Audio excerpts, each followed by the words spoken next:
저는 오늘 여러분과 함께 교회는 인간 선별과 성도 연단의 장소라는 제목으로 마태복음 13장 10절에서 15절을 중심으로 설교하겠습니다. 오늘 부제목은 교회는 영적 전쟁터라고 하는 것입니다. 굉장히 좀 처음 들어보실 거예요. 교회론에서 이런 주제로 한 번도 다뤄본 적이 없습니다. 오늘 들어보시면 무슨 내용인지 이해가 되실 거예요. 자, 마태복음 13장 10절에서 15절을 제가 읽습니다. 제자들이 예수께 나와 이르되 어찌하여 그들에게 비유로 말씀하시나이까? 대답하여 이르시되 천국의 비밀을 아는 것이 너희에게는 허락되었으나 그들에게는 아니 되었나니 그러므로 내가 그들에게 비유로 말하기는 그들이 보아도 보지 못하며 들어도 듣지 못하며 깨닫지 못함이니라. 이사야의 예언이 그들에게 이루었으니 일렀으되 너희가 듣기는 들어도 깨닫지 못할 것이요 보기는 보아도 알지 못하리라. 이 백성들의 마음이 완악하여져서 그 귀는 듣기에 둔하고 눈은 감았으니 이는 눈으로 보고 귀로 듣고 마음으로 깨달아 돌이켜 내게 고침을 받을까 두려워함이라 하였느니라. 아멘. 자, 오늘 제목은 좀 낯섭니다. 그리고 교회론에서는 한 번도 이런 주제로 신학자들이 다루지를 않습니다. 제목이 뭐냐? 교회는 인간 선별과 성도 연단의 장소. 뭔가 좀 우리가 그동안 알고 있었던 교회는 거룩하고 교회는 하나님의 성령이 임재해 계시고 교회 밖에는 살벌하지만 교회 안에 들어오면 주님의 보호하심 속에 그저 지상 천국이 아니겠는가 이렇게 생각했는데 그게 아니라고? 좀 이렇게 여러분들이 도발적으로 제가 한 번씩 던지는 그 말씀을 좀 생각해 보셔야 됩니다. 교회는 인간 선별과 성도 연단의 장소. 부제목이 뭐라 그랬죠? 교회는 영적 전쟁터. 네. 영적 전쟁터입니다. 좀 충격이죠. 제가 이 주제로 설교하려는 것은 교회 안에서 하나님이 구원받을 자와 멸망할 자를 선별하신다는 거예요. 그렇지 않겠어요? 교회 밖에야 이미 다 망하는 사람들이고. 근데 중요한 것은 그냥 교회 다닌다 그래서 구원이 자동적으로 이루어지는 게 아니라 교회 안에서 선별이 된다는 거예요. 일단 데려다 놓고 구분하신다는 거예요. 멸망할 자와 구원 얻을 자를. 그러니까 교회 안에 들어와 있다 그래서 안전한 것은 아니죠. 그거를 말씀드리는 겁니다. 그리고 두 번째로는 교회에서 하는 두 번째 중요한 기능이 뭐냐? 성도들을 연단하세요. 여러분, 연단이라고 하는 거는 그냥 은혜 받는다는 개념이 아니에요. 연단이라고 하는 거는 교회 안에서 많은 문제들이 있는데 그 훈련 과정을 통하면서 또 예배와 헌신과 또 사람들이 모이는 곳이잖아요.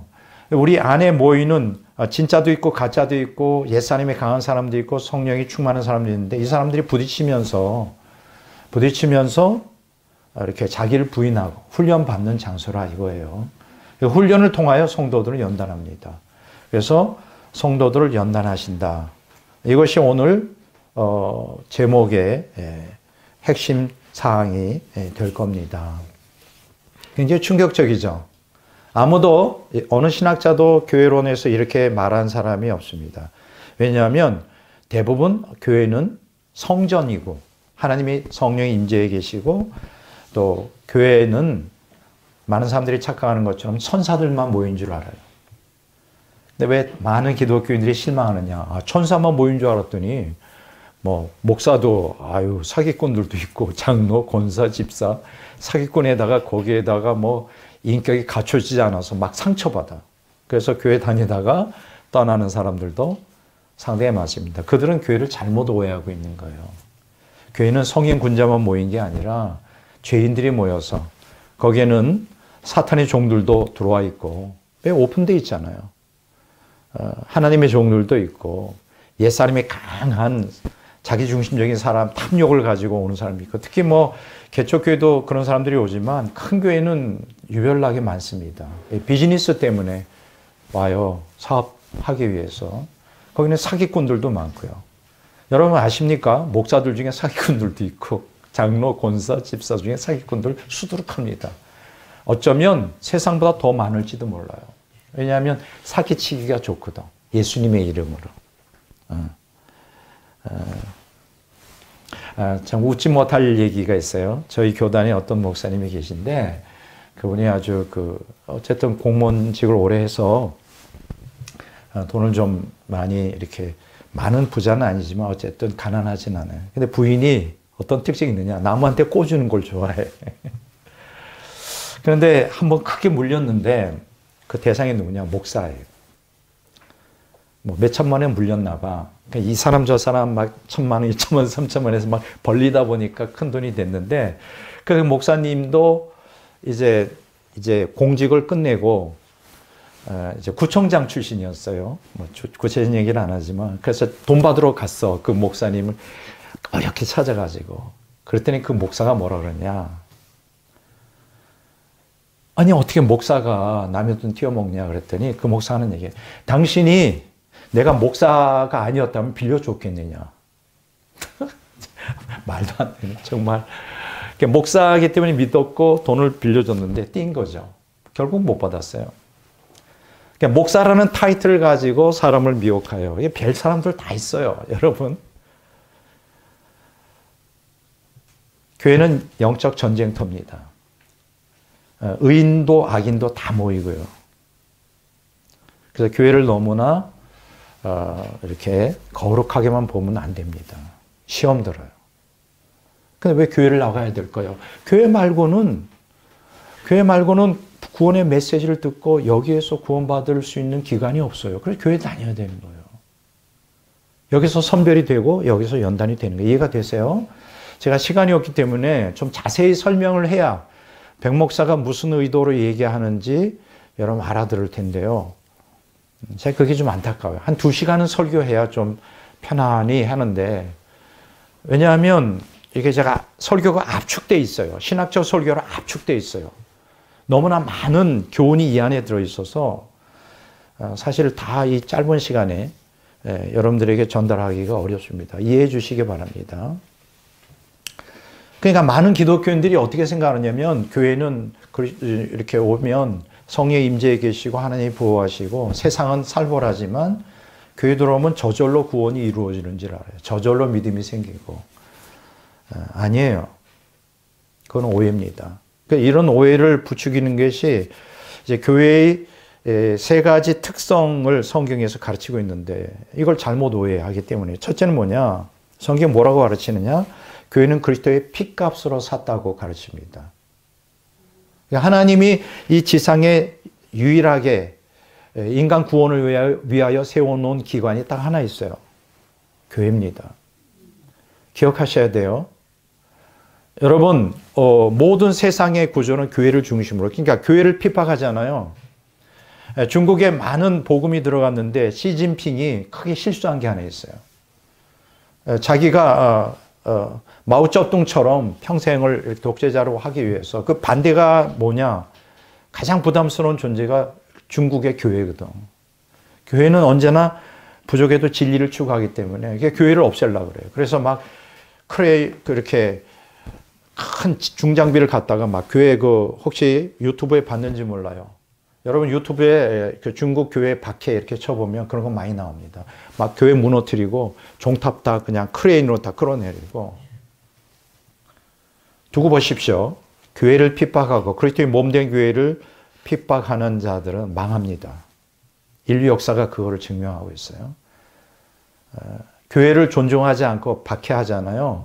그 사람이 망해. 하나님을 대적하기 때문에. 왜 그럴까요? 교회는 인간이 세우는 조직이 아니에요. 하나님이 세웠는데 뭐라 그래요? 그리스도의 피값으로 세웠다. 이렇게 얘기합니다. 사도행전 20장 28절을 보면 하나님이 자기 피로 사신 교회라고 했어요. 교회를 왜 우리가 중요시해야 되느냐? 완전해서가 아니에요. 그리스도의 피값으로 하나님이 세운 기관이기 때문에 교회를 존중해야 돼요. 많은 사람들이 그렇게 불평합니다. 김포공항에 내렸더니 옛날에 그런 얘기 많이 들어요. 막 사방에 보이는 게 다 십자가밖에 없더라, 빨간 게. 아유, 보기 싫어. 그 사람 착각하고 있는 거예요. 바로 그 십자가 때문에 하나님이 세운 그 교회 때문에 이 나라가 복을 받는 거예요. 많은 기독교인들이, 많은 세상 사람들이 착각해. 기독교 타도하자. 이 사람들이 역사를 좀 제대로 알아요? 이 조선이 이제 구한말 때에 1880년대에 이제 서구 선교사들이 들어와서 병원 세우고 학교 세우고 교회 세우고 선교를 했어요. 그들 때문에 이 나라가 부흥하게 되고 학교 교육이 발전하고 대학 교육이 되고 병원이 된 거예요. 다. 뭐 알지도 못하면서 무식해가지고. 불교가 세운 줄 알아요? 선교사들이 세운 거예요. 그래서 이 나라가 교육과 의료와 모든 것들의 기초가 선교사들 헌신을 통해 된 거예요. 기독교 때문에 된 거라고요. 교회를 박해하는 자들은 망합니다. 경고합니다. 정치가들 교회 잘못 건드리면 그 사람 저주받고 망합니다. 왜냐하면 교회는 그리스도의 피값으로 세웠기 때문에. 네. 마태복음 16장 18절에 또 내가 네게 이르노니 너는 베드로라. 내가 이 반석위에 내 교회를 세우리니 음부의 권세가 이기지 못하리라. 보세요. 음부의 권세, 사망의 권세가 이길 수 없는 유일한 기관이 교회입니다. 네. 자, 이렇게 딱 성경이 정의하니까 다른 거죠. 자, 두 번째, 교회는 그리스도의 몸이에요. 여러분. 그리스도는 머리고 교회가 몸이래. 그러니까 뛸래야 뛸 수가 없지. 교회가 곧 예수님의 몸이고 예수님 자신의 분신인 거예요. 그게 얼마나 교회가 대단해요. 에베소 1장 23절 교회는 그의 몸이니 만물 안에서 만물을 충만케 하시는 이의 충만이니라. 고린도서 1장 18절 24절에 나와. 이게 무슨 얘기예요? 만물 안에서 만물을 충만케 하는 이의 충만. 뭐가? 교회가. 그러니까 교회를 중심으로 하나님의 생명의 역사가 전 세계를 생명으로 충만케 한다는 거예요. 여러분 기억하십시오. 교회를 중심으로 그 지역이 또 그 나라가 이제 하나님이 복을 주시는 수단이 되는 거예요. 교회가 참 얼마나 귀중합니까? 세 번째, 그리스도가 교회를 주관하신다. 이런 얘기 많이 들어보셨을 거예요. 교회의 주인은 목사나 장로나 권사가 아니라 그리스도다. 그건 맞는 얘기입니다. 요한계시록 2장 1절 오른손에 있는 7별을 붙잡고 7 금초대 사이를 거니시는 계시록 1장 13절에도 나옵니다. 본문에서 7별을 붙잡고 이 별이 뭡니까?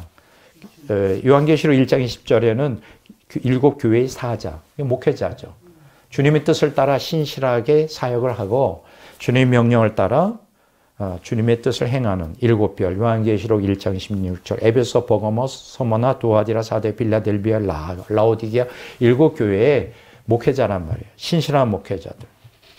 근데 7별을 붙잡고 했어요. 여기서 붙잡고라고 하는 번역된 클라톤이라는 거는 현재 분사형으로 되어 있어요. 계속 붙들고 있는 거예요. 누구를? 목회자를, 사역자를 그리스도가 지속적으로 통치하신다는 거예요. 여러분 기억하십시오. 교회의 주인은 그리스도입니다. 그러나 누굴 통해 역사하느냐? 별들, 7 교회의 사자들, 주님의 뜻을 행하는 목회자들을 중심으로 교회를 통치하세요. 그러니까 주님의 뜻을 따르는 목사, 그 말이 주님의 뜻인 거예요. 그리스도를 섬긴다면서, 그리스도를 존중한다면서 목사를 박해한다, 핍박한다. 그건 그리스도를 우습게 하는 거예요. 그리스도가 세운 종을. 그건 다음번 설교에서 제가 말씀드릴게요. 우리가 어떻게 해야 복받는 신앙이 될까? 붙잡고라 그랬어요. 크라톤. 7 금초대 사이를 거니시는. 7 금초대가 뭐예요? 그때 당시에 소아시아 7 교회를 의미하기도 하지만 오늘날 교회를 표상하죠. 거닌다는 게 뭐예요? 페리파톤이라 그래요. 워킹. 현재 분사형이에요. 그리스도가 지속적으로 교회에 간섭하신다. 자, 두 가지로 말했죠. 7별을 붙잡고, 이거 뭐예요? 그리스도께서 지속적으로 통치하신다. 목회자를 통하여 교회를 통치하시고, 또 거니시고 교회 사이에 그리스도가 지속적으로 교회를 간섭하신다. 관심이 많으세요, 교회에 하나님께서. 왜냐하면 교회가 인간 구속을 위한 센터이기 때문에. 그래서 구원받으려면 교회 나와야 되는 거예요. 그래서 오늘날 가난한 교인들은 구원받을 수 없어요. 교회 나오지 않잖아. 교회론을 부인해. 그건 잘못된 거예요. 그건 사탄의 교리예요. 교회를 나와야 돼. 어떤 사람은 그래요. 아유, 교회 가면 목사도 비인격적이고 돈만 탐욕하고 그냥 교인들 머리 숫자만 재고 장로 보니까 권사 보니까 사기꾼들이 많고 비인격적이고 난 그래서 그런 인간들 꼴 보기 싫어서. 지금 오늘 이 제 설교를 들으셔야 돼요. 그런 사람들은. 교회는 거룩한 사람만 모인 게 아니에요. 죄인들이 가득 모여서 여기서 선별합니다. 진짜와 가짜를. 두 번째로 선별해가지고 회개하고 말씀에 순종하는 자들 훈련시켜서 연단하여 거룩한 백성 돼요. 여기 훈련 장소라니까요. 아니, 훈련소에, 여러분, 군대의 훈련소는 뭡니까? 다들 그냥 민간인을 데려다가 제대로 된 군인을 만드는 거잖아요. 훈련소예요. 막 빡빡 끼기도 하고, 교관이 소리 지르기도 하고, 그런 훈련소가 편합니까? 아니에요. 힘들어요. 근데 오늘 기독교인들의 특징이 뭔지 알아요? 훈련 받기를 싫어해요. 목사가 무슨 섭섭한 얘기하면 곧바로 떠나. 교인들하고 어떤 사람이 갈등이 생기면 곧바로 떠나. 잘못 알고 있는 거예요, 교회를. 그런 사람들은 평생 훈련이 안 돼서 어린애 신앙으로 있다가 잘못하면 제가 뭐라 했어요? 왜 애들 신앙에서 성숙해야 되냐? 어른 신앙으로, 청년 신앙에서 어른 신앙으로 바뀌어야 되느냐? 미혹당하지 않기 위해서. 애들은 사탕 하나에도 유괴돼요. 어린이 사탕 하나에 넘어갑니까? 어른들은 사탕이 아니라 100만 원, 1000만 원 정도 제 돈이 약간 수준은 높아요. 사탕 하나하고는 다르니까. 제가 왜 이 얘기를 하느냐. 교회는 거룩한 사람만 모인 곳이 아니에요. 죄인들을 모여서 어떻게 한다? 거룩한 자들로 만드는 거예요. 거룩하지 않은 사람들이 모여서 있으니까 문제가 많이 일어날 수밖에 없지. 당연히. 문제가 있어야 되는 거예요. 어떻게 문제가 없습니까? 이 세상에 속하는 있는 교회인데. 다만 이런 사람들을 모아놓고 하나님이 목표하는 게 있어요. 교회를 향하여. 이 지상에 세운 교회에 대한 하나님의 목표가 뭔지 알아요? 한 점의 티나 주름도 없고 어떠한 상처도 없는 거룩하고 흠없는 영광스러운 교회를 만드는 게 목표란 말이죠. 그게 에베소서 5장 26절, 27절. 이게 하나님의 비전이에요. 그리스도 안에서. 비전이라고. 이게 완성된 게 아니라니까. 비전이에요. 근데 잠깐만 완성됐다고 생각해. 이미 완성됐고 나는 그 교회 들어가면 다 거룩한 사람만 있고. 아니라니까요. 비전이에요. 독일 에베소 5장 23절 25절에 보면 교회가 구속사에 완성과 더불어 그리스도의 아내가 되기를 갈망하세요.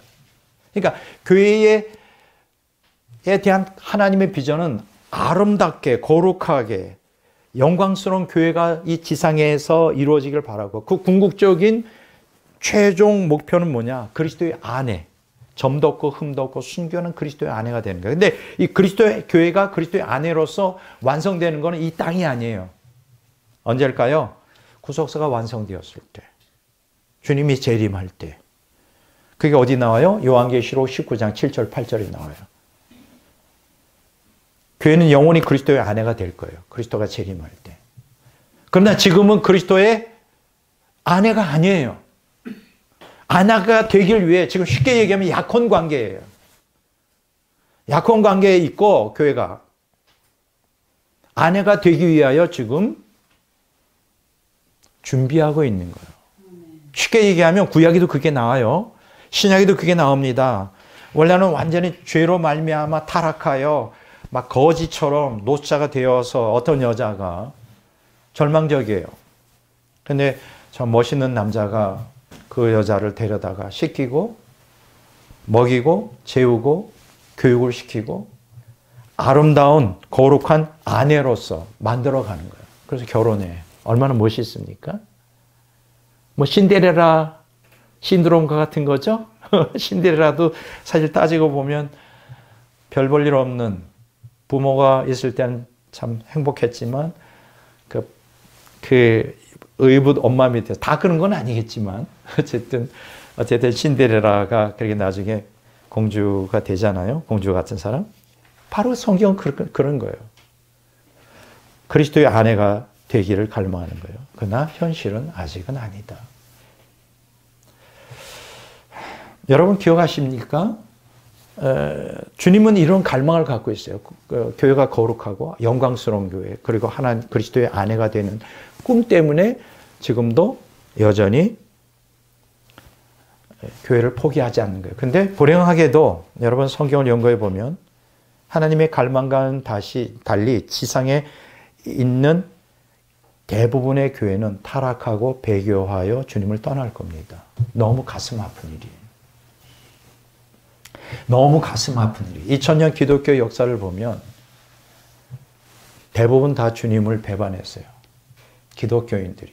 교회가 타락하고. 여러분 요한계시록에 보면 7교회 나오잖아요. 에베소, 서머나, 버가모, 두아디라, 사데, 빌라델비아, 라오디게아. 실제로 소아시아에 존재했던 교회예요. 지금 있습니까? 그러니까 허물어진 터밖에 없어요. 그럼 왜 그 교회들이 지금까지 종속 못하고 다 없어졌을까요? 여러분 630년에 그 역사적인 배경이 있어요. 이슬람이 이제 소아시아 이제 태동되면서 무함마드에 태동되면서 막 소아시아 점령하고 예루살렘 점령하고 심지어는 러시아의 일부 유럽까지 일부 막 점령하고 있을 때 이 사람들이 얼마나 교묘했느냐면요. 종교 기독교 자체를 믿지 말라고 하지 않았어요. 어떻게 했는지 알아요? 너희들 두 가지 조건이 있어. 두 가지 조건인데 하나는 절대로 다른 사람들에게 포교하지 마. 하면 죽어. 그러니까 너희들끼리 믿어. 조건은 또 한 가지 조건은 대신 세금은 많이 좀 내. 세금만 많이 내면 니네들 종교 자유를 허락할게. 야, 이슬람 무섭습니다. 아예 박해를 해버리면 순교라도 할 텐데 종교 자유 주겠대. 조건은 그러나 우리들한테 포교하지 마. 니네들끼리 믿어. 두 번째는 세금은 많이 내야 돼. 근데 처음에는 좋다고 그랬어요. 박해를 안 하니까 뭐 세금 좀 희생하더라도 이 신앙을 지키기 위해서 제1세대 그 소아시아에 있던 7교회 신자들은 신앙을 포기 안 해도 된다니까 냈어요. 이렇게 얘기하면 참 설교가 길어지네. 그래서 이게 문제예요. 딱 본론만 딱 얘기하는데 본론만 얘기하면 또 어려워요. 또 한마디만 더 하고 넘어갈게요. 1세대는 있었다고요. 신앙을 지켰다고요. 세금 많이 내고. 근데 2세대부터 불만이 생기는 거예요. 굳이 꼭 예수를 믿어야 돼? 이슬람도 굉장히 관용적이고 멋있네. 그래서 알라 비슷하잖아. 하나님 믿으면. 그래서 점점 변질돼요. 혼합주의로 가요. 결국 어떻게 되는지 알아요? 기독교를 다 떠납니다. 뭐 때문에? 세금 안 내려고. 이슬람 문화가 또 찬란하잖아요. 동화돼서. 여자들은 어쩌면 또 그렇게 또 이뻐. 그래가지고 다 타락하고 그래서 교회가 붕괴됐어요. 소아시아. 다 이슬람화 됐어요. 무슨 얘기인지 아시겠어요? 여러분 이렇게 무서운 거예요. 지상의 교회가 정신 차리지 않으면 교회 안에 있다고 안전하지 않아요. 교회 안에 있다고 목사, 장로, 권사, 집사직을 받는다고 내가 자동으로 천국 가는 거 아니에요. 여기서 살벌하게 영적 전쟁이 벌어져요. 인간 선별과 성도의 연단의 장소입니다. 정신 차려야 돼. 교회 생활에도 정신 바짝 차리고 하셔야 돼. 내가 나중에 얘기하겠지만 교회는 신학적으로 네 가지로 구분해요. 유형적 교회, 무형적 교회, 전투적 교회, 승리한 교회. 이런 것들은 좀 상식으로 좀 알아두세요. 자, 신학적으로 교회가 몇 개로 구분된다고요? 네 개. 자, 해봅시다. 유형적 교회, 두 번째 무형적 교회, 세 번째 전투적 교회, 네 번째 승리한 교회. 유형적 교회 비저블 처치죠. 무형적 인비저블 처치, 밀리턴트 처치, 전투적 교회. 그 다음에 트라이엄프트 처치, 승리한 교회. 자, 무형적 교회라는 게 뭐예요? 말 그대로 유형적 교회는 뭐냐면 이 지상에 있는 로컬 처치, 지역 교회예요. 지역 교회 안에는 거듭난 기독교인들도 있지만 대다수가 거듭나지 못한 기독교인 다 포함돼서 어떻게 교회 안에는 다 거듭난 사람만 있겠습니까? 교회 안에 거듭나거나 거듭나지 않아 다 일단 모이는 거예요. 모여야 거기서 복음이 선포되고 거기서 선별될 거 아니에요? 두 번째 무형적 교회는 뭐냐? 우주적 교회라 그래요. 유니버설 처치라고도 하는데 교파와 인종을 뛰어넘은 예수님을 주님으로 믿어 거듭난 기독교인들로 구성된 교회예요.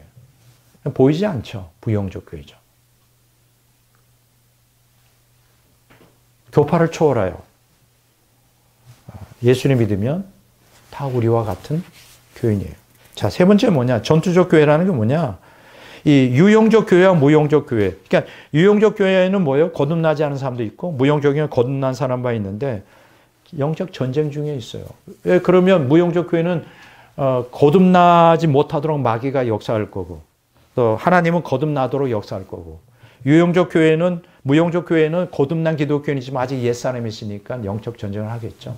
사탄과 마귀와 옛사람과 더불어. 그걸 전투적 교회라 그래요. 사탄의 세력과 계속 싸워요. 여러분 전투적 교회 안에서 사탄의 역사들이 있습니다. 오늘 그 얘기 좀 할 거예요. 끝으로 승리한 교회는 뭘까요? 바로 이러한 유형적 교회, 무형적 교회 안에서의 전투적 교회에서 영적 전쟁을 싸워 이겨 승리한 후 천국에서 영생을 누리는 천상교회를 지칭한다. 승리한 교회, 천국에 있는 교회. 승리한 교회라 그래요. 자, 오늘 설교 제목인 교회는 인간 선별과 성도 연단의 장소. 바로 전투적 교회 안에서 하나님이 구원받을 자와 멸망할 자를 선별하고 성도를 연단한다는 사실을 함축하고 있는 거예요. 자, 오늘 전투적 교회에 대한 얘기를 하는 거예요. 이해가 되죠? 자, 이렇게 이제 서론 부분을 얘기하고 오늘 설교 본문이 오늘 사실은 마태복음 13장의 전체 거기에 7개의 비유가 나와요. 하나님 나라, 천국 비유가 나오는데 요 마태복음 13장 18절에서 50절 7개의 천국 비유가 나오는데 그 가운데서 아주 충격적인 사실을 그 안에서 말해주는 데가 어디냐? 마태복음 13장 14절에서 15절이에요. 14절에 15절에 인용된 이걸 어디에서 인용했느냐면 이사야서 6장 9절에 10절을 인용한 거거든요. 제가 한번 읽어볼게요. 이사야서 여호와께서 이르시되 가서 이 백성에게 이르기를 너희가 듣기는 들어도 깨닫지 못할 것이요 보기는 보아도 알지 못하리라 하여 이 백성의 마음을 둔하게 하며 그들의 귀가 막히고 그들의 눈이 감기게 하라. 염려하건대 그들이 눈으로 보고 귀로 듣고 마음으로 깨닫고 다시 돌아와 고침을 받을까 하노라. 이 주제로 제가 한번 설교한 적이 있어요. 성경은 감추어진 책이다. 이 주제로 제가 설교를 했습니다. 자, 이게 굉장히 무슨 얘기일까요? 왜 이 일은 이사야에게 복음을 전하라고 외치면서 너희가 전하지만 듣기는 들어도 깨닫지 못하고 보기는 봐도 알지 못하고 마음이 둔하고 귀가 막히고 눈이 감기게 하라는 거예요. 그래서 저들이 보고 귀로 듣고 마음으로 깨닫고 돌아와 고침을 받지 못하도록 하라는 거예요. 아니 하나님이 이게 말이 되나? 복음을 전하라고 하면서. 이 얘기는 반어법적인 용법으로 쓴 거예요. 무슨 얘기냐면 이걸 핵심 말하면 참된 회개와 말씀 순종 없이 성령의 조명과 성령의 역사가 원천적으로 차단되기 때문에 진리를 깨달을 수 없어 결국 구원을 받을 수 없다는 거예요. 그거를 거꾸로 반어법적으로 얘기한 거예요. 강조하기 위해서. 그러니까 교회를 다닌다고 해서 기독교인이 됐다고 해서 다 됐지만 참된 회개와 말씀 순종 없으면 아무리 진리의 말씀을 듣고 성령이 교회 안에 역사한다 할지라도 참된 회개와 말씀 순종 없으면 성령의 조명과 성령의 역사가 원천적으로 차단되기 때문에 진리를 깨달을 수 없어 구원받을 수 없다는 얘기예요. 무섭지 않아요? 그러니까 중요한 거는 교회를 다니는 게 중요하겠죠. 복음을 들으려면 다녀야 될 거 아니에요. 근데 다니는 것이 전부가 아니라는 거예요. 다니고 참된 회개와 말씀 순종을 해야 된다는 거예요. 그거 없으면 nothing. 아무 의미가 없어요. 교회 생활 10년, 20년, 30년 해도 지옥 가요. 저 그런 사람 봤습니다. 어떤 여자 권사님인데 평생 수십 년 교회 다녔어요. 새벽기도 빠지지 않았어요. 목사님 가시면, 담임 목사님 가면 신방 꼭 따라다녔어요. 근데 집에 오면 자기 자식들, 자기 손주들에게 욕지거리를 해요. 이 막을 놈아, 썩을 놈아. 그 얘기 뭐예요? 그 할머니 권사님이 참된 회개가 없다는 거지. 말씀 순종이 없다는 거지. 그냥 종교 생활을 한 거예요. 천국 갔을까 지옥 갔을까? 100% 지옥이지. 그걸 교회에서 가르쳐 주질 않아. 교회 목사들은 어떤 사람을 좋아하는지 알아요? 지를 깨닫는 사람 좋아하는 거 아니에요. 그저 말 잘 듣고 헌금 잘하고 순종 잘하고 교회 생활 잘하는 거. 최고의 교인이지. 아니에요, 여러분. 아니에요. 그거 가지고 천국 못 가는 거예요. 제가 진실을 얘기해 드릴 거예요. 제가 저와 김일재 목사님이 사역하는 목적은 딱 한 가지예요. 여러분을 천국 가도록 인도하기 위한 거예요. 제가 우리 교회에 제 말씀을 듣고 온 분들에게 약속한 게 하나 있어요. 그 어느 교회보다도 저희는 지하교회고 다른 뭐 좋은 환경을 드릴 수는 없다. 딱 한 가지 약속은 할 수 있다. 이 지상에 있는 교회 중에서, 이 지상에 있는 목회자 중에서 최고의 천국 가는 바른 길을 인도해 드리겠다. 그것을 원하면 오라 그랬어요. 그래서 오신 분들이에요. 와보니까 어때요? 불편하죠? 불만이 생기지? 여러분, 교회 생활하는 것의 궁극적인 목적이 뭔지를 여러분 오늘 정립하세요. 오케스트라 있는 교회에서 그러면 빨리 우리 교회를 떠나셔야 돼요. 나는 그걸 약속할 수가 없어요. 물론 하나님이 언젠가는 교회를 옮겨주실 거라고 확신해요. 좀 시간이 걸리지만. 그러나 그거보다 제일 중요한 거는 이 강단에서 복음이 선포되고 여러분을 천국으로 인도할 수 있는 말씀이 선포되고 있다는 거. 그건 약속드릴게요. 제가 다음번 설교에도 그걸 강조하겠지만 오늘도 조금 강조할게요. 이따가도 제가 설교하겠지만 여러분들이 영이 뜨셔야 돼. 영 안이 뜨셔야 돼.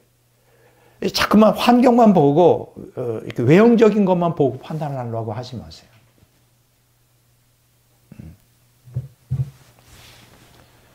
근데 더 충격적인 사건이 있어요. 자, 이렇게 참된 회개와 말씀 순종 없으면 어떻게 돼요? 성령이 조명하고 성령의 역사가 원천적으로 차단돼. 진리를 깨달을 수 없어. 그걸 구원받을 수 없어.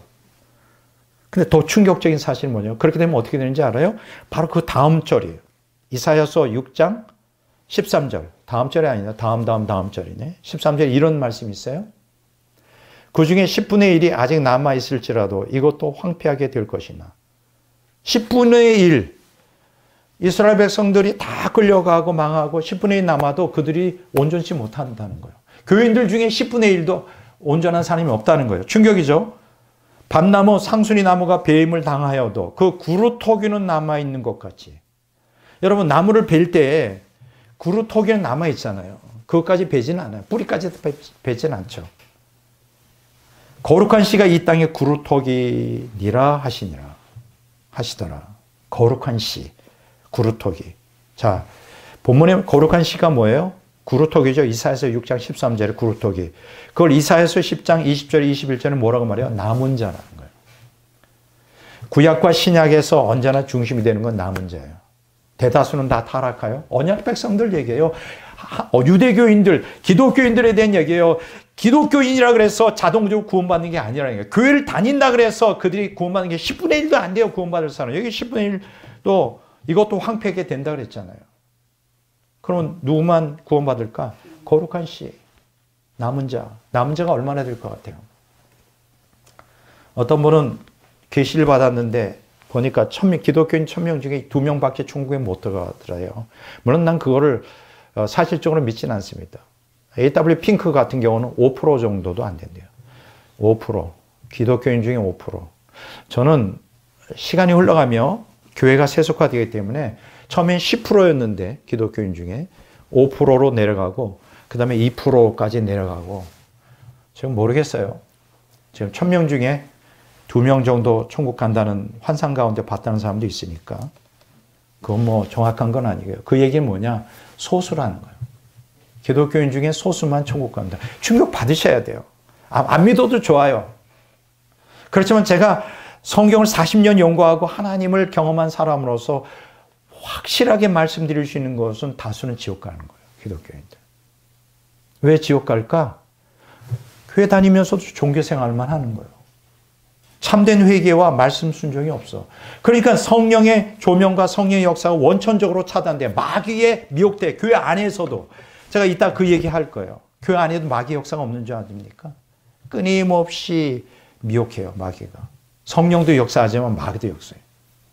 잘 분별하셔야 돼.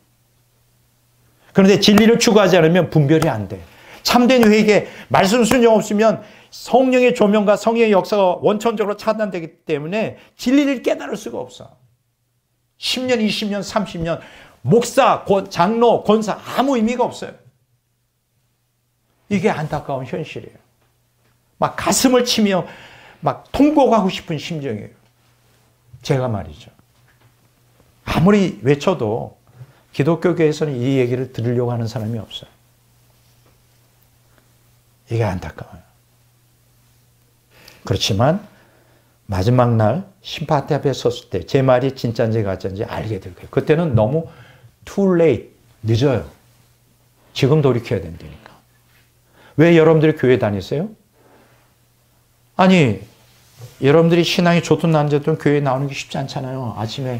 아침부터 준비해야 되고, 아침밥 먹고 오든지 안 먹든지 준비해야 되고, 멀리서도 오고. 우리 전 목사님 같은 경우는 2시간 거리에서 오세요. 저분은 영안이 열려 있어요. 여기에 생명의 말씀이 선포되고 성령이 역사한다는 걸 알고 계시고, 그래서 오시는 거예요. 2시간 거리에도 오신다고. 영이 열려 있다고.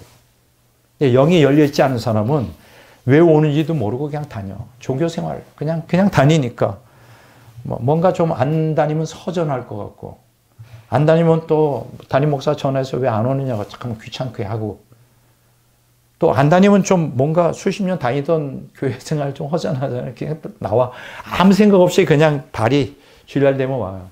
그렇게 하면 안 된다니까요. 왜 내가 이 교회에 오는지 목표의식을 뚜렷이 갖고 다니시라고. 아깝지 않아요? 여러분 시간이? 나는 아까운데. 너무 아까운 시간이에요. 정신 똑바로 차리고 이제. 왜 우리가 교회를 다녀야 돼요? 천국 가기 위해서 다니는 거예요. 지옥 가려고 다니면 못하러 교회를 다니냐고. 여러분, 남은 자만 구원받는다고 분명히 이사야서에 6장 13절에 나오는데, 그게 마태복음 13장 18절에서 50절에 나오는 그 하나님 나라의 비유가 7개가 나오잖아요. 제가 오늘 잠깐 설명하겠어요. 왜 그것이 교회가 영적 전쟁터이고 교회가 인간 선별과 성도의 연단의 장소인지를 말해주고 있어요. 이 안에서 격렬한 전쟁이 일어나고 있거든요. 교회 안에서. 하나님의 성령만 아니라 마귀도 역사하고 있다니까요. 교회 안에서. 이걸 아는 기독교인들 별로 없을 거예요. 뭐 교회가 거룩하고 뭐 교회 안에 오면 편안하고 뭐 성령의 임재가 있으면 편안하긴 하지만 교회 안에서 선별한다니까요. 누구를? 남은 자를. 남은 자가 소수라니까요. 몇 프로가 되는지 몰라요. 1000명 중에 2명이 될지 10명이 될지. 그게 어디서 나와요? 이사야서 6장에 나와요. 13절. 그리고 그게 마태복음 13장 18절 50절에 핵심을 이루고 있는 거예요. 이걸 뭐라고 말하냐? 마태복음 13장 18절 50절에서 예수님이 하나님 나라의 비유를 말씀하시면서 이걸 뭐라고 말했는지 알아요? 천국의 비밀이라고 했어요. 천국의 비밀. 이게 무슨 얘기일까요? 감추어진 천국의 비밀이에요. 그러니까 일반 사람들이 불신의 눈으로 보면 이해가 안 돼. 그래서 마태복음 13장 10절에 18절에 50절에 7가지 비유를 깊이 깊이 성령의 조명과 성령의 역사 안에서 이거를 분석해 보면요. 무서운 게 나와요. 뭘까요? 남은 자만 구원받는다는 사상이에요. 이 핵심이, 천국의 비밀이. 저는 이걸 알게 됐어요. 주석서를 본다고 해서 이게 정확히 나오지 않습니다. 이게 마태복음 13장 7가지 비유가 천국의 비밀인데 감추어진 천국이 왜 감추어져 있을까? 성령의 조명과 성의 역사가 아니면 참된 회개와 말씀 순종 없이는 이게 깨달을 수가 없어요. 핵심 뭐예요? 남은 자의 구원이에요.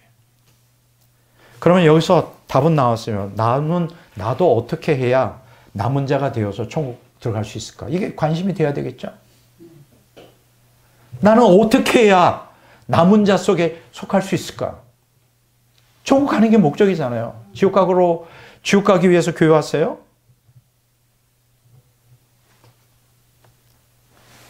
오늘 두 가지예요. 본문 말씀 이제부터 시작합니다. 첫째는 교회를 다니는 대다수의 기독교인들이 구원을 받지 못해 멸망하는 이유가 뭘까? 본문에서 다 설명해 주고 있어요. 그러면 그런 일을 하지 말아야 되지. 멸망하려면 그런 일을 하면 되고. 두 번째는 구원을 받아 천국에 들어가려면 어떻게 해야 되는가?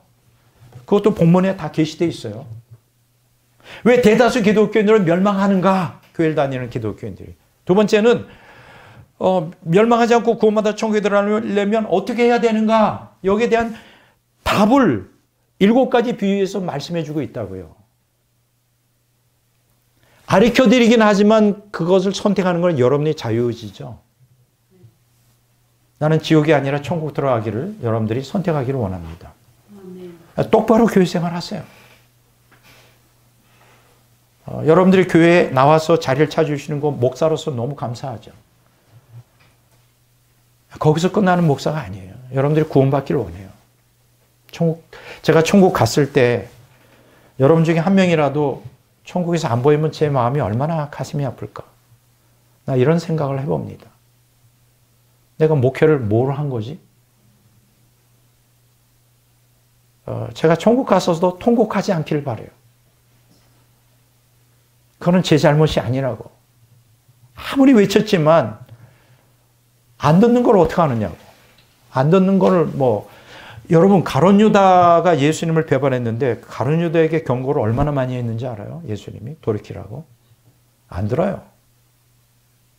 하나님이 구약시대에 이스라엘 백성들이 선지자를 보내고 끊임없이 경고했는데 말 들었나요? 안 들어요.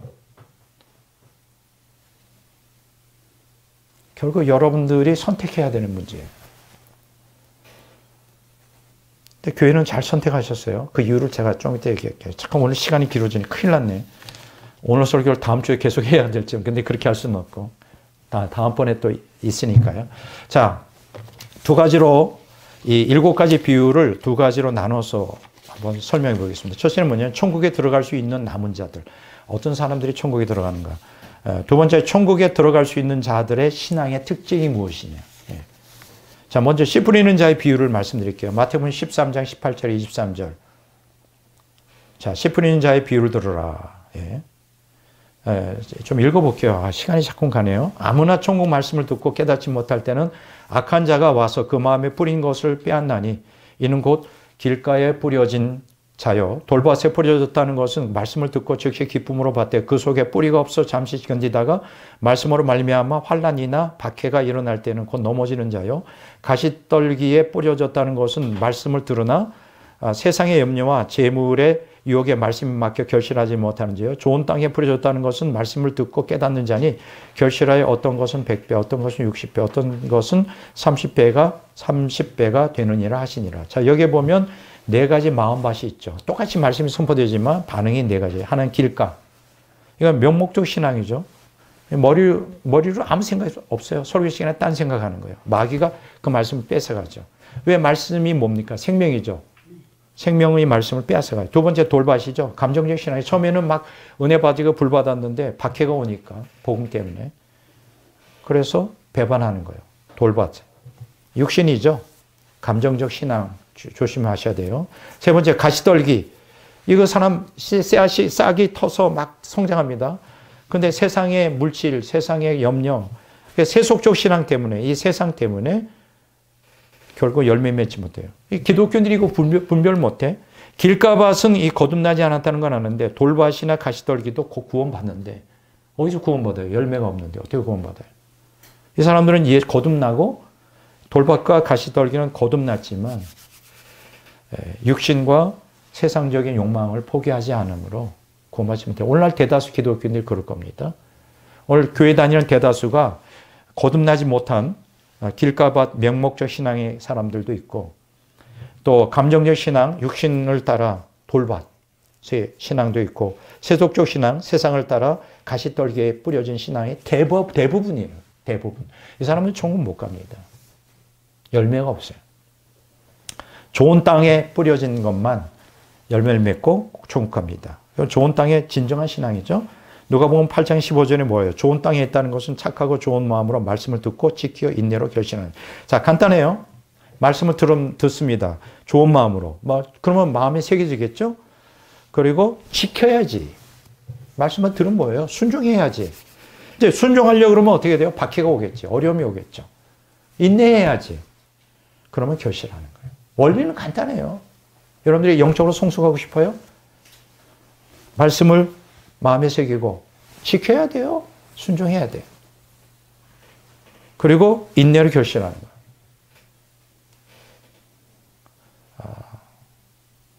최성환 장이 좀 어려운 노건사님이 그때 있는 얘기죠. 어떻게 그렇게 악을 손으로 갚을 수 있느냐. 저는 못해요. 저에게 어떤 사람이 악하게 하면 나도 악하게 하고 싶지. 그 옛사람이에요. 근데 저는 그렇게 못해요. 왜 그런지 알아요? 제 안에 누가 지배하고 있는지 알아요? 성령이 지배하고 계셔요. 말씀이 지배하고 있어요. 성경이 뭐라고 가르쳐요? 악을 선으로 이기고 갚으라.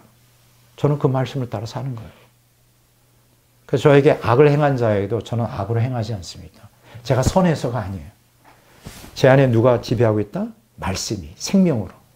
악을 손으로 하는 거예요.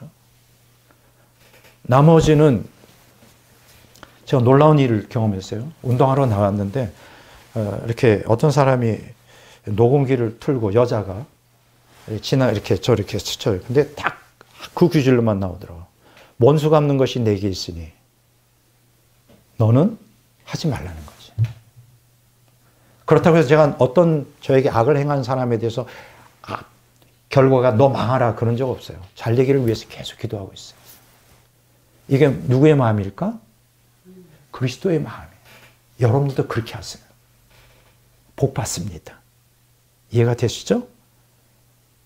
인간 윤리의 기준, 일반 윤리의 기준으로 살지 마시라고.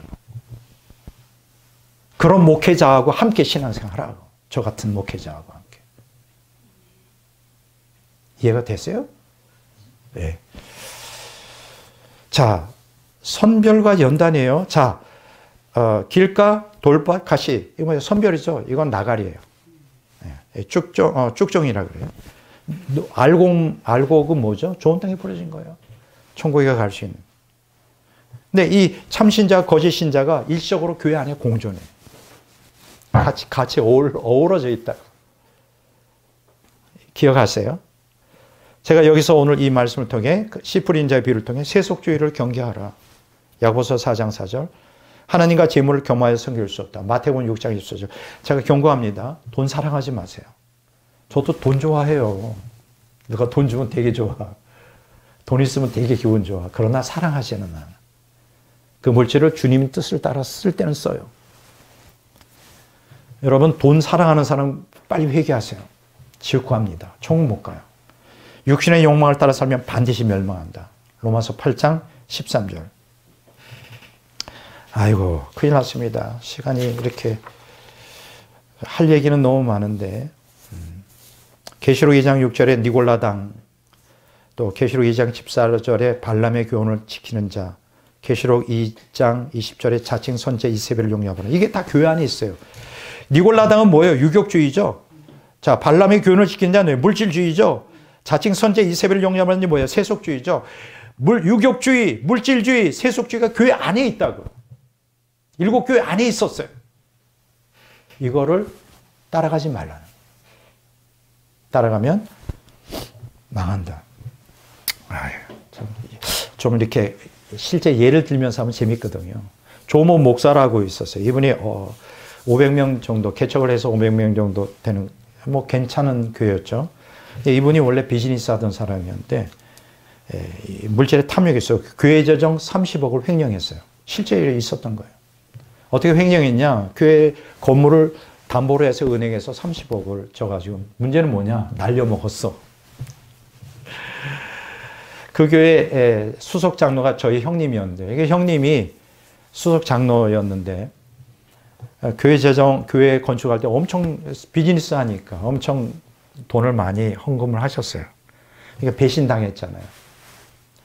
그 교회를 나왔어. 근데 제가 그 목사님을 잘 아는데 목사님 뭘 타고 다니는지 알아요? 500명 모이는 교회에 벤츠를 타고 다니시더라고요. 부인은 그랜저를 타고 다니시더라고요. 그러면 안 되는 거지. 타락했어요. 지금 어떤 상황인지 알아요? 이제 그분이 몇 년 전에 급성 병에 걸려가지고 그게 백혈병인지 암인지 모르죠. 급성이 걸려 몇 달 기도원 들어가서 회개했는지 안 했는지 몰라요. 그냥 급사했어요. 하나님 심판이 임한 거예요.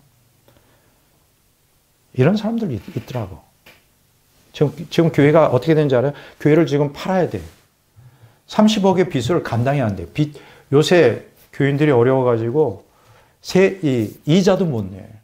제가 들리는 건 이 교회를 지금 처분해야 되는. 이런 짓들을 한다고. 이게 마귀 짓 아니에요? 지금 목사만 얘기하는 거 아니에요. 교인들도 이런 사람들 수없이 많아. 이런 사람들이 어떻게 천국 가겠느냐고. 자, 두 번째 겨자씨 비유예요. 누룩 비유예요. 이건 같은 세팅으로 하는데 마태복음 13장 38절에 보면 맞죠? 32절에 보면 영적 성장을 의미합니다. 겨자씨 비유. 누룩 비유는 마태복음 13장 34절 영적 성수, 거룩이죠. 자, 이는 모든 씨보다 작은 것이로되 자란 후에는 풀보다 커서 나무가 되며 공중의 새들이 와서 그 가지에 깃들이느니라. 또 비유로 말씀하실 때 천국은 마치 여자가 가루 소말 속에 갖다 넣어 전부 부풀게 한 누룩과 같으니라. 이게 천국 비유예요. 하나는 겨자씨 비유, 또 하나는 누룩 비유죠. 겨자씨 비유는 영적 성장을 얘기해요. 정결하게 살아라. 영적 성장. 여러분 영적으로 성장하면 그 사람이 정결하게 됩니다. 누룩 비유는 영적 성숙이에요. 거룩하게 돼야 돼요. 여러분 오늘날 대다수 기독교인들은 칭의 신앙에 머물러 있어요. 예수님 날 위해 죽었으니까 그냥 구원 받겠지. 중생도 아니에요. 거듭남도 없어. 또 어떤 좀 그래도 특출하게 예수 믿는 사람들은 거듭남까지 중생 거듭남을 성령의 내주를 경험하는 분들도 있어요. 근데 거기서 끝나요. 송화로 나가질 않아. 오늘 겨자씨 비유가 뭡니까? 제가 마태복음 13장 31절을 빼먹었네요. 또 비유를 들어 이르시되 천국은 마치 사람이 자기 밭에 갖다 심은 겨자씨 한 알 같으니 이는 모든 씨보다 작은 것이로되 자란 후에는 풀보다 커서 나무가 되며 공중의 새들이 와서 그 가지에 깃들이느니라. 또 비유로 말씀하시되 천국은 마치 여자가 가루 소말 속에 갖다 넣어 전부 부풀게 한 누룩과 같으니라. 이게 뭘까요? 겨자씨 저 봤어요. 깨알보다 더 작더라고요. 근데 이게 커지면 막 2m, 2.5m도 자라요. 여러분 신앙이라고 하는 게 뭐 처음부터 거창한 게 아니에요. 지극히 낮은 자세에서. 근데 중요한 건 뭐냐면 생명이 그 안에 있으면 그 생명이 그 안에 있고 참된 회개와 말씀 순종으로 계속 해게 나가잖아요. 생명이 처음에 겨자씨만한 생명이 우리 안에 떨어져요. 거듭날 때. 그러면 참된 회개와 말씀 순종을 따라 하면 성령의 조명과 성령의 역사로 점점 자라요. 자라는 건 우리가 자라는 게 아니라 성령께서 자라게 하셔. 영적으로 성장한다는 겨자씨 비유는. 그래서 정결하게 되죠. 생명이 내 안에서 자랄수록 정결하게 돼요. 누룩 비유는 뭘까요? 가루 서만에다가 누룩을 넣어요. 그게 보이지 않잖아요. 여자가 마태복음 13장 33절에 영적으로 성숙하죠. 여러분 누룩이 보입니까? 아니죠. 겨자씨는 겉으로 드러나는 영적 성장이고 확연히 드러나요. 정결하게 사는 게. 누룩은 안 보이죠. 근데 영적 성숙을 해요. 거룩하게 돼요. 여러분 진짜 기독교인으로서 겉으로 드러나는 것보다 이렇게 그 사람에게서 이제 삶을 통하여 드러나는 거룩. 그게 영향력이죠. 드러나게 돼 있어요. 여러분들이 거룩한 삶을 살면 주변에 있는 사람들이 당신을 존경할 수밖에 없는 거예요. 기독교인으로. 거룩이 내면의 인격에서 이렇게 쏟아져 나온다고요. 여러분들도 그렇게 하셔야 돼요. 껍데기만 기독교인 되면 안 돼요. 찬송 부를 때, 기도할 때, 교회 나와서 앉을 때는 참 거룩하게 정결하게 보이는데 사람과의 관계에서, 사회생활할 때, 가정에서 막 본색이 드러나지 막 그러면 안 돼요. 그거는 영적으로 성숙하지 않은 거예요. 옛사람이 지배하고 있는 거라고요. 제가 오늘 여러분들에게 고면을 드립니다. 오늘 마태복음 13장에 18절에서 50절에 하나님 나라 비유는 천국의 비밀이에요. 이 안에 교회 안에서 이루어지는 그 하나님의 구속 섭리를 여기서 자세하게 설명하고 있어요. 천국의 비밀. 보통 사람들은 몰라. 뭘죠? 남은 자의 구원이에요. 구약 성경에서 신약 성경의 남은 자는 소수를 얘기합니다. 이게 제 얘기가 아니에요. 저는 정말 인간으로 태어나서 다 부족하잖아요. 다 천국 갔으면 좋겠어. 또 하나님도 그렇게 원하세요. 하나님은 모든 사람이 구원을 받으며 진리를 아는 데 이르기를 원하신다. 모든 사람이 구원받기를 원하신대. 근데 소수만 천국에 가요.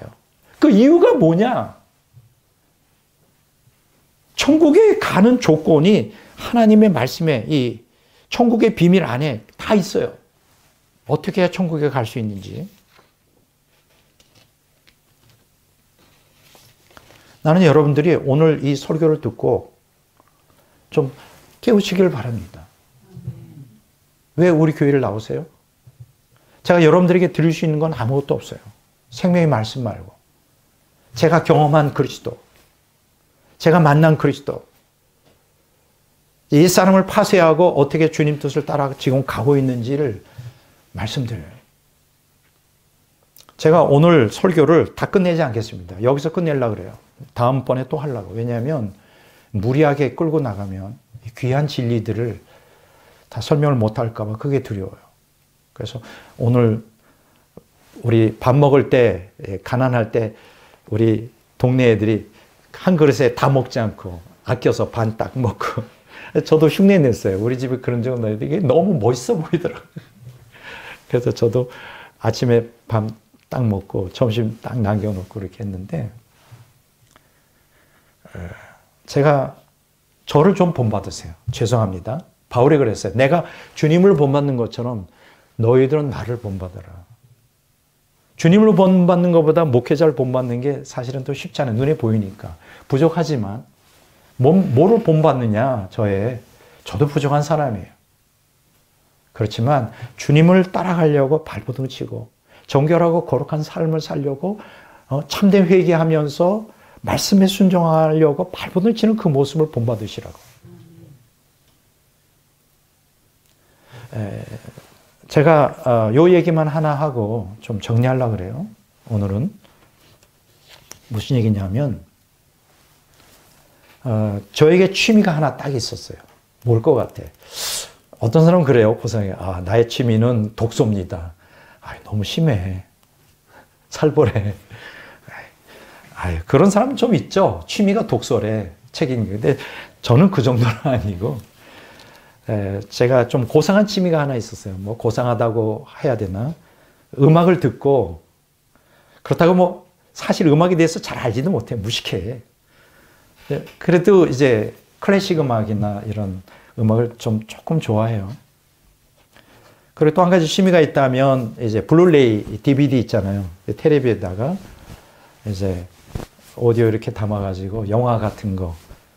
텔레비는 안 보지만 영화를 가끔 제가 몇 년 전에는 일주일이나 2주일에 한 번씩 저희 집에 장르가 있어요. 제가 좋아하는 영화 장르가 뭐냐면 판타지 영화를 좋아해요. 만화 영화나 이런 판타지. 두 번째는 다큐멘터리 좋아하고 세 번째는 전쟁 영화. 이게 세 가지 장르인데 그래서 가끔 막 집안에 이렇게 한 쉘프에 한 20년 모으다 보니까 그렇게 됐더라고요. 이게 내 취미였어요. 근데 몇 년 김희자 목사님이 기도를 했어요. 그런 기도를 왜 했는지 몰라. 나에게서 그런 취미가 끊어지게 해달라고. 난 몰랐지. 그런데 이 취미가 없어져 버렸어. 김희자 목사가 기도해서는 안 되는 기도를 한 거예요. 그 백 목사에게서 그걸 끊어달라고 자기가 했대. 왜 그런 기도를 해? 그럼 나 취미생활 아무것도 없으면 뭔 재미로, 예수님 믿는 재미로. 요새는 예수님이 나의 전부가 됐지만 처음에 원망을 좀 했어요. 왜 그런 기도를 해? 어쩐지 이상하더라. 밥맛이 없는 것처럼 영화를 보고 싶고 음악을 듣고 싶고 하면 그래서 4년 동안 안 봤어요. 그러다 보니까 막 먼지가 쌓이고 제가 이제 형편은 부유하진 않지만 제가 이렇게 보물처럼 갖고 있는 스피커가 하나 있었거든. 음악을 좀 아는 사람은 그게 얼마나 좋은 스피커인지 알아요. B&W 805S라고. 엄청 비싼 거예요. 얼마에 샀는지 말하지 않을 거예요. 제가 오랫동안 모아가지고 샀는데, 음악도 들을 수 없고 영화도 볼 수 없고, 그럼 어떻게 해? 그럼 이제 또 막 한 번씩 이렇게 아프고, 그래서 어떻게 결단했느냐. 남은 인생 동안 주님을 위해 살겠다.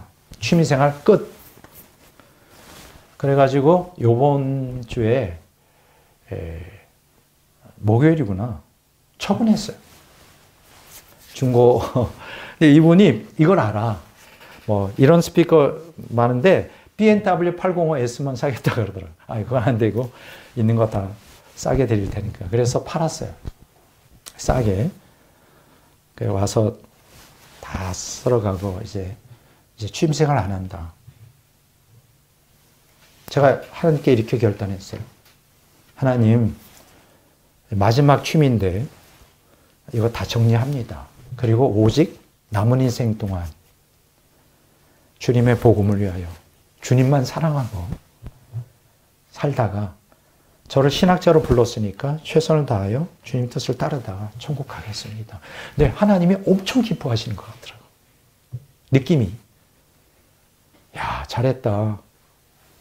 잘했어. 그러니까 저는 아무것도 이 세상에 남은 게 없어요. 취미고 뭐고 내가 애착을 갖는 세상에 피조물 가운데 아무것도 남지 않아. 오직 주님이 나의 전부가 됐어요. 주님이 엄청 기뻐하시는 것 같더라고요. 여러분 그렇게 저처럼 여러분도 그렇게 할 수 없을까요? 앞으로 여러분과 제가 앞으로 얼마나 살겠습니까? 짧아요 인생. 언제 죽을지 몰라요. 그러면 남은 인생 동안 세상 것 다 버리고 오직 주님의 영광, 주님 각자에게 주신 사명이 있잖아요.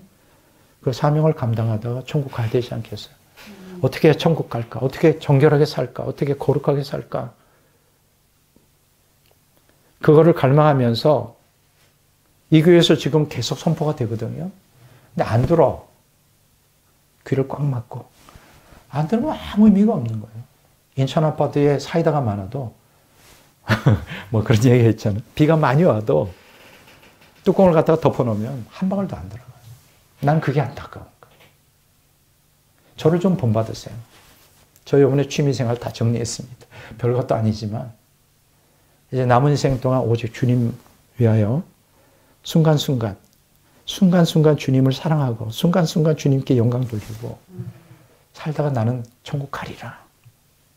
아무 욕심 없어요. 여러분들 저 좀 본받으세요.